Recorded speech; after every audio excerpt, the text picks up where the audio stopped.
here we are in Costa Rica. Yeah, why don't you come over and join me? You can give us a little a flavor of what you've experienced on the trip.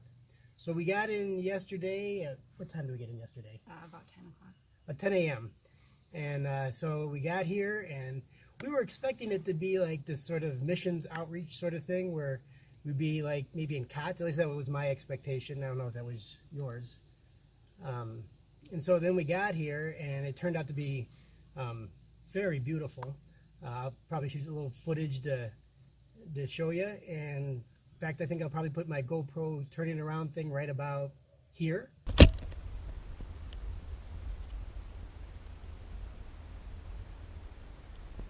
Yeah, we got in. You got to walk around the compound a little bit. What else did we do? Then we took a nap. Went out to dinner. Needed a nap because we got no sleep in the airport. And then we went out to dinner. This, as Dylan would call it, an eclectic restaurant, and it was pretty cool. What did you have to eat there? Because you're the vegetarian. What, they get you a special plate. What was that? Eggs, rice, beans, grilled cheese, a little salad on the side. I mixed it all together and ate it. And potatoes. And then on mine there was lots of meat, chicken and beef and stuff like that. We Pork. also had yuca in there, which I had some of. And plantains, those are good. It was pretty interesting eating. And fried cheese. Eating Costa Rican food. We tried to hit a McDonald's, but you know, maybe next time. So the other thing that I discovered last night was apparently Costa Rica is a magnet for Mennonites. Everybody at dinner, there was probably, I don't know, 20, 25 people at dinner last night. And with the exception of maybe like 6, everybody was Mennonite. So apparently... At least at one point. Yeah, so apparently Costa Rica loves Mennonite. So if you're a Mennonite, this is the place to be. I don't think I have anything else to cover. You guys have a great day, and we'll show you some of our footage later. Bye. So today would be sort of a tour of what it is that Dylan does here with VidaNet. So we started off with breakfast. What did we have for breakfast? Rice and beans. Rice and beans. And I had a sausage, and then they had pineapple as well. So that was a good breakfast, and they gave us the tour of the place. Got to take a little bit of footage there of kind of how it looked. It's very pretty, shockingly pretty. What was your takeaways from The tour? Yeah. Well, it was interesting. They pack a lot of buildings into a small amount of space. They do. But still had some green. Yeah, a lot of green, a lot of flowers. So we did the tour. Anthony taught some, and we got to talk with a student a little bit. He had some questions about how the Bible was formulated, how they put it together, and why I can quote the Book of Enoch. So we had a good conversation there. Anything else from that portion? Don't think so. So then they packed us up in the vans and drove us into San Jose, and we went and we saw Gloria's ministry, which is called Sorry, Anido. Anido. And so that is Gloria's outreach to pregnant mothers, Latino mothers. And it sounds like a lot of them are from Honduras, right? Yes. A lot of them are from Honduras. And so we went to a park, and she kind of talked a lot about what it is she does. And then they took us through the building, and we got to see where they minister to these women and help them out, and they have clothes and toys and things like that, things that they're trying to give to these women. So that was pretty interesting. And San Jose itself it's a big city, and oh my gosh, the traffic is crazy. Kimmy really wants to drive there.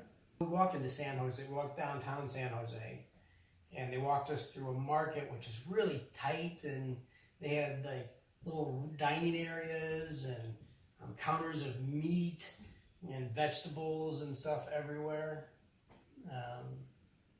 and they took us to, I think it's named, did you catch the name of the restaurant? I can't remember, it was something with chicken in it. And so, yeah, they took us to a place where we ate rotisserie chicken. You eat it with your fingers. There's no forks. You're just tearing into it. There's like 25 of us. I had a fork. You had a fork, and you didn't have any... Chicken. No chicken. What did you have? Rice and beans. She's stocking up on her carbohydrates. And carbohydrates. I guess. And cauliflower and broccoli and salad. So yeah, it rained a lot of the day. So we got a lot of rain, so we got pretty wet.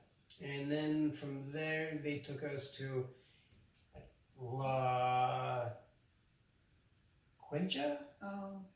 And so it was largely a standing slum sort of area. It was a piece of land where a bunch of people from Honduras have squatted, and they've built all these different homes, basically wood and sheet metal.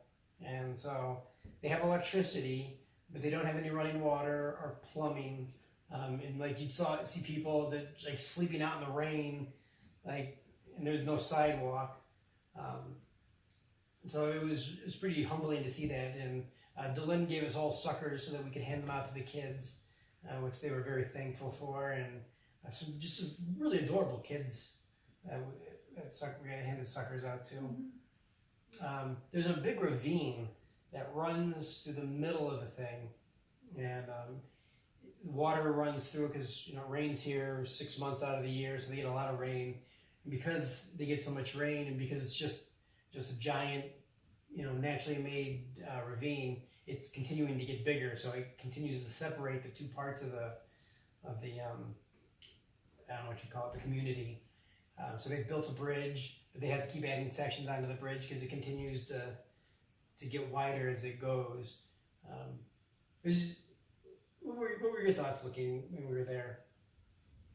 It reminded me a little bit of where we saw in Mexico when I was youth group age, but actually quite a bit worse. We went to poor sections in Mexico, in Monterrey, Mexico, and distributed Bibles, but they actually had houses, no plumbing or anything, and no electricity, truthfully, but the houses were, bigger and less slum looking. So. Yeah, and some of the stuff that kind of surprised me about it was, you stand in this slum, but San Jose sits sort of in a valley between two large mountains, and so they've got this beautiful view. So you're in this really slummy kind of dirty area with this beautiful view, and it just made me think about the way the world is. I mean, it's just the world is beautiful and it's fallen and it's broken, and it was just shocking. The two things together was very shocking to me. I've not ever seen stuff like that. I've seen poor people before in some sorts of situations, but never that kind of beauty side by side with that kind of poverty. It was very humbling to see that, I thought.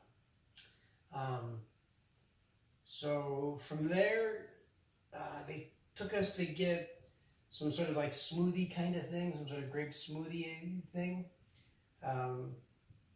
Because apparently we eat constantly here. There's always food being served. I've not been hungry, and I haven't actually eaten that much at any one sitting because there's another sitting right behind it.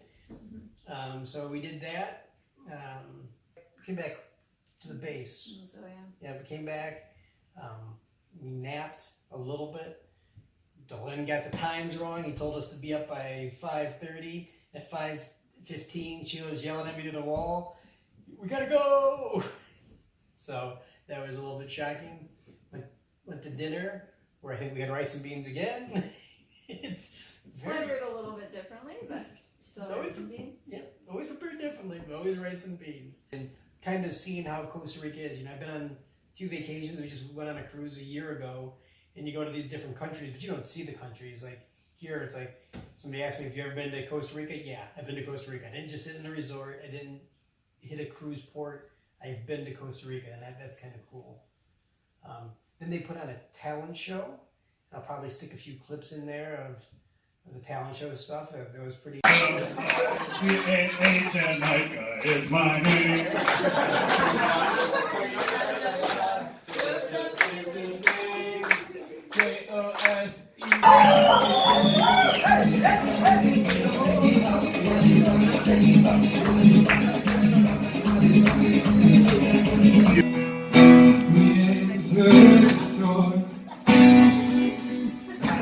Saying words in Spanish. They honestly aren't.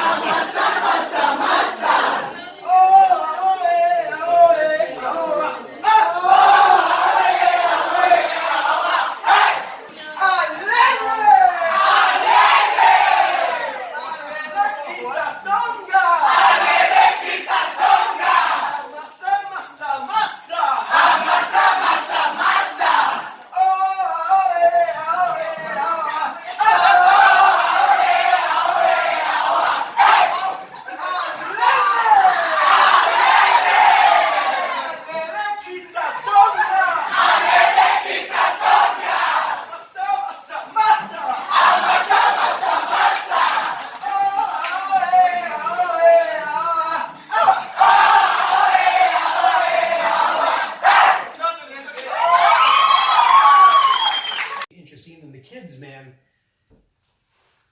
it feels like a lot of community between the kids. Like they seem to be really well bonded. And Anthony talking that there are a lot of issues because it's a bilingual school, and they have They live in very close proximity. all sorts of different countries. It's not just Costa Ricans. There's Belizeans and Hondurans. Is that right? I think so. And people from Guatemala. And then people from the States. Apparently, I can't say Americans here because everybody in Costa Rica considers themselves an American. Latin America. Huh? Yeah, so you have to say, I'm from the United States. Because you can't say United Statesian. I've been corrected about that. I can't say that. So it's, I am from the United States. But anyway, so most of the people from the United States are from either Ohio or Pennsylvania, except for one girl from Florida. Actually, there are two from Florida. There's two from Florida, but there's one who just really stood out because she was super bubbly and kind of funny. I liked her. I sat with her at breakfast and she made me laugh. Yeah, I didn't like her enough to catch her name, but I thought she was funny. So yeah, then we saw the talent show, and then we went out for ice cream because, again, we haven't eaten enough. We have to eat yet one more meal. I had Carmelo. My mango. And then we came back. We laughed a lot. So it was a very fun day. There's a lot of interesting experiences. So hopefully, as I edit this together, you'll see some of it. I kind of want to do this so that I thought it was a kind of a big day and an interesting day, and I thought it'd be interesting to share it more than just pictures. So this is probably a one-time shot, but I wanted to try it.